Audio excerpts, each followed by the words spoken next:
Welcome to The Know, I'm Brian. And I'm Bryant. Last year's release of Star Wars Battlefront 2, it's probably best remembered now for one thing, and it's not a good thing.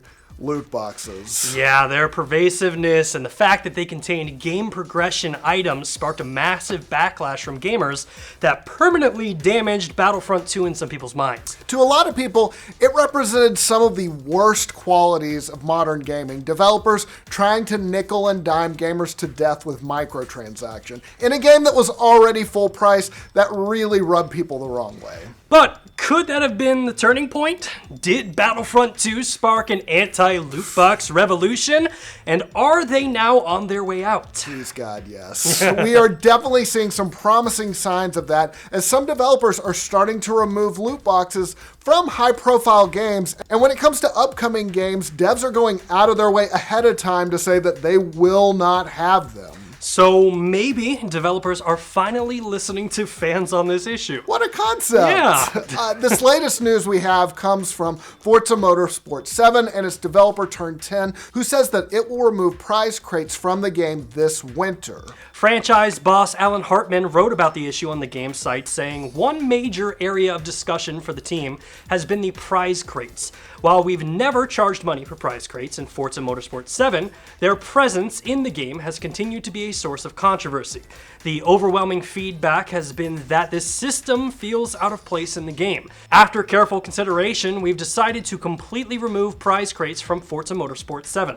Now, Forza Motorsport 7 released last year, and with it came the prize crates. You might remember they could be purchased with in-game cash. They contain stuff like cosmetic upgrades, experience boosts, or exotic cars that weren't otherwise available. But taking them out is a little easier said than done, and it sounds like it'll take a little time to disentangle them from the game. Hartman went on to say, the current lineup of prize crates offer no competitive advantage and only offer driver gear suits, mods, and badges, and these crates will remain in place until crates are removed entirely. But the developer isn't just removing loot boxes from Forza 7. Hartman added that paid tokens, which were part of the previous Forza game, will not be coming to Forza Motorsport 7 or Forza Horizon 4. Now, if you're a veteran Forza player, you probably are familiar with paid tokens. They could be used in the game to get specific cars, but unlike prize crates, you could buy them with real-world money. Yeah, Hartman seemed to credit player feedback as being the driving force behind these changes. He wrote, our players' expectations of games and their experiences have changed over the years,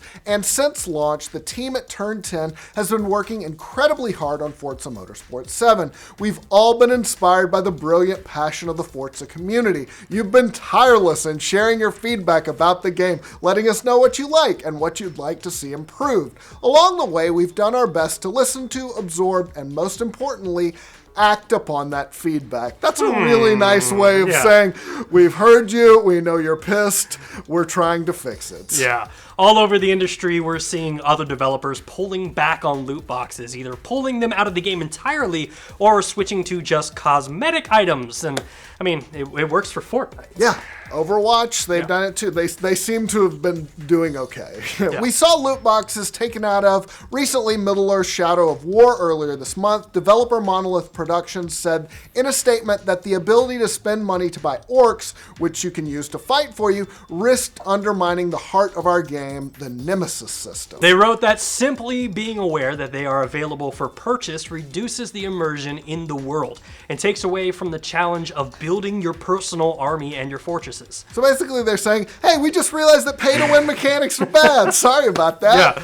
And of course, Battlefront 2, the game that really caused the loot box controversy to blow up, ended up completely taking out progression items from loot boxes, although they did introduce cosmetic items. Now, it's not hard to see why developers are doing this because nobody wants to be the next Battlefront 2. No, nobody wants a high-profile flop like that. That game got off to such a bad start with players, thanks to all the loot boxes, that it never recovered. You only get one chance to make a first impression. Yeah, I mean, even upcoming games now are trying to underscore the fact that they don't have loot boxes in them. In the upcoming Battlefield 5, an EA spokesman told Kotaku that there will be no loot boxes in the game, cosmetic or or otherwise. But it's not just gamers that are now taking a skeptical view of loot boxes. There have been investigations in countries all over the world into whether or not they constitute illegal gambling, considering that lots of children play these games. Yeah, nobody wants to be found guilty of making children gamble, because no. then you are fucked. In some countries like Belgium and the Netherlands,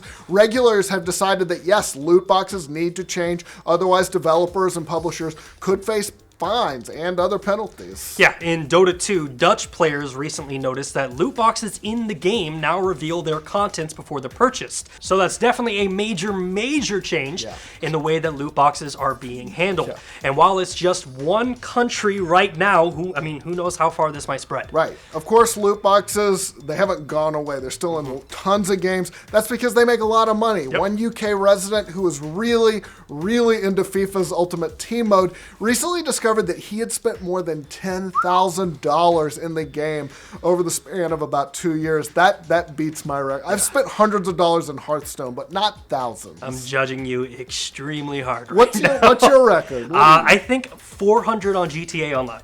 Okay. Yeah. 700 in Hearthstone. I have a buddy that on Marvel Conquest of Champions dropped 3,000 in 1 month. So I can't judge too hard. That pretty much sums up why developers keep loot boxes around. They of might suckers be like us. Yeah, exactly. They might be unpopular, but lots of people still buy them. But these days, it seems like developers are having to perform much more of a balancing act between making money, recouping development costs, and risking a giant fan backlash that could tank their game. So, and we're only seeing this, it's really kind of blew up after Battlefront 2, right? That was kind of the tipping point. Yeah.